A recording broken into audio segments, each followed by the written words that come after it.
Сакав првото прашање да го поставам на премиерот Груевски или на вице-премиерот Ставровски, но за жал ни еден од нив двајцата не е тука, па секако еве однапред кажувам ќе барам писмен одговор на моето прашање. Се надевам дека граѓаните на Република Македонија ќе видат и колку е сериозна ова влада према институтот пратенички прашања. Значи, оваа година во деновите 25, 26 и 27 февруари, општините од југоисточниот регион на Република Македонија, тоа се Радовиш, Василево, Струмица, Босилово и Ново село, беа зафатени од силно невреме, проследено од обилни врнежи од дожд.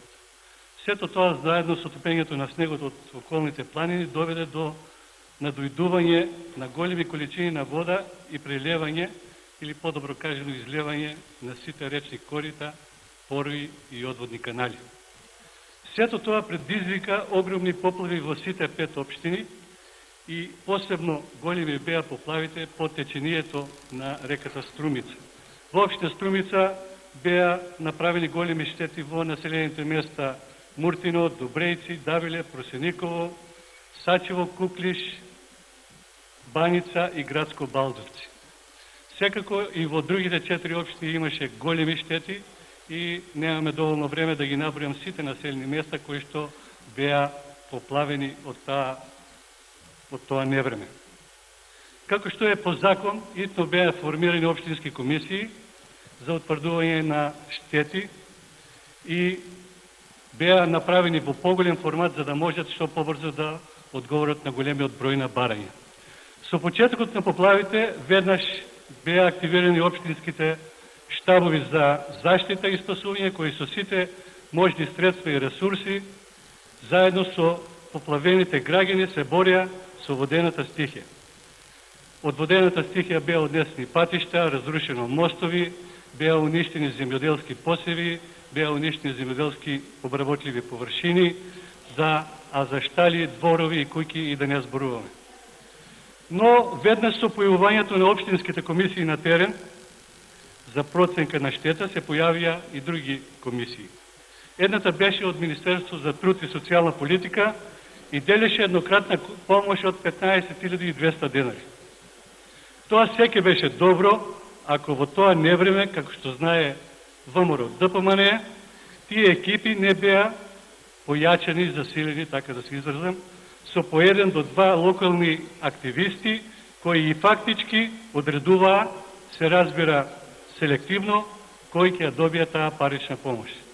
Така да имавме ситуации за кои што убаво со име и презиме имаме податоци, да луѓе кои што воопшто не беа поплавени, добива парична помош од 15.200, а на оние кои што им беше неопходна таа помош не ја добива затоа што има друга политичка опција.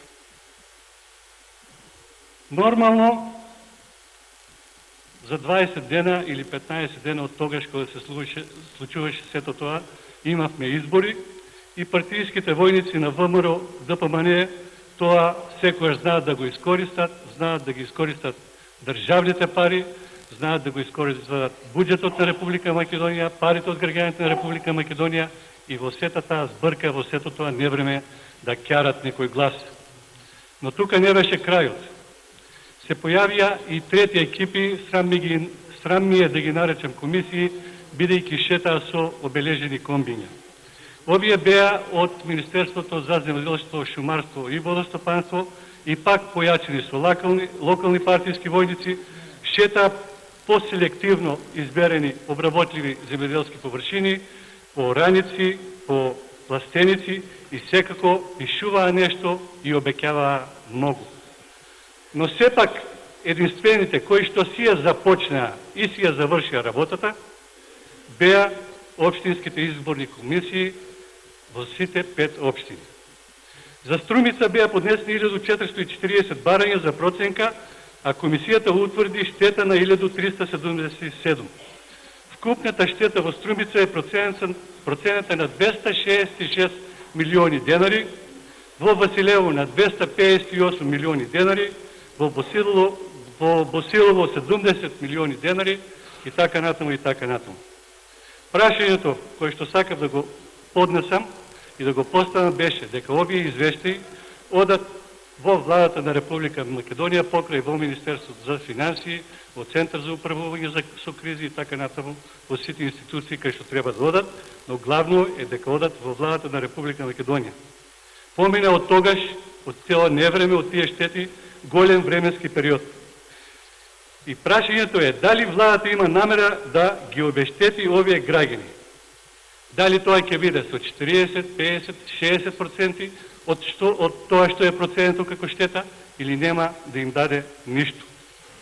Тие граѓани побараа од мене да прашам и сакаат и треба да знаат дали ќе бидат обештетени, колку ќе бидат обештетени и кога ќе се случи тоа. Се надавам дека ќе добијам одговор. Второто прашање ми е директно, мислам, да, овде е министерот Димовски. Како што реков претходно, по времето на терен беа и екипи од вашето министерство.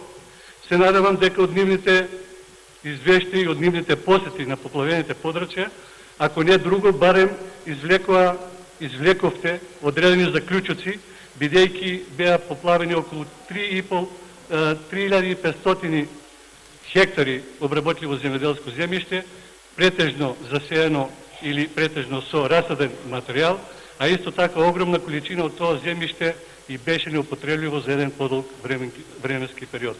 Но друго ми е прашањето за вас, министр. Во сите извештаи за причините за излевањето на надојдените води, овде ги имам сите извештаи од сите општински комисии, се констатира дека главна причина е тоа што не се регулирани речите корита, дека не се одржувани речите корита, дека не се изчистени одводните канали и слични констатации на тие. Исто така се констатира дека штетите би биле многу помали ако сите тие речи, корита и канали континуирано и навреме се чистат и одржуват и покрај обилните врнежи кои што ги имавме. Тоа е уште една причина да се обештетат сите овие граѓани. Вас бе прашувам и треба да знаете дали владата планира, се разбира преку вашето Министерство за земјоделство, шумарство и водостопанство, а вие преку вашите водостопански предпријатија кои што се во ваша собственост, да почне да се врши својата работа и да ги регулира и чисти речите, корита и канали, за да не доаѓаме до такви критични ситуации. Еве колку, за пример, можете да ми одговорите дали планирате средства во буџетот за 2014 година за чистење на речни корита и за чистење на одводни канали. Заменик министр, јас во прашањето кажав дека барањето е поднесено на 4.4.2013 година. Неколку барања поднесени после тоа, може да проверите во архивата, се одобрени за упис во делот на синдикални организации. Прашањето е зошто го правите тоа селективно, некои добиваат веднаш регистрација, а некои треба да чекаат дури и пратенешко прашање за сето тоа да добие една јавност, па после тоа да добијат упис во делот на синдикалните организации. Тоа е уставно право, секоја организирана група на луѓе кои што се во работен однос, кои што имаат желба да направат синдикална организација, треба да добијат согласно барањето кое што го поднесуват и согласно условите кои што ги исполнуват. Затоа ве молам, не е коректно да одговарате дека сега ќе добијат или сега во најбрзо време сето тоа ќе се провери, бидејќи пред нив добиле барање тие што имаат поднесено барања после нив. Благодарам. Пратеникот нема дополнително пратеничко.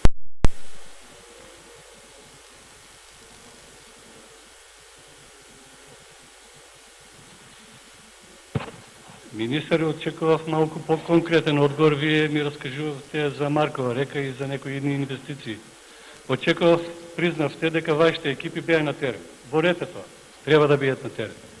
Но тие дали направија една анализа колку има штета или колку е намалено земјоделското производство од тој регион поради поплавите кои што се случија. Знаете, Югоисточниот регион учествува во вкупното производство во Република Македонија, например на фуражни, индустријски и раноградинарски култури со 35%. Во овошје и грозје со 21%. Колку е намалено тоа? Немате ли анализа од вашите екипи кои со брендирани возила и локални патриоти од ВМРО ДПМН шетаа по терен во предизборната кампања? Второ, најбитното прашање. Вие законска обврска имате да ги чистите одводните канали.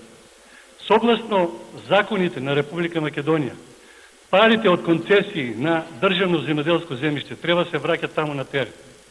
Тие пари треба да се користат за чистење на одводните канали, за регулација на речните корита и за тампонирање на полските патишта.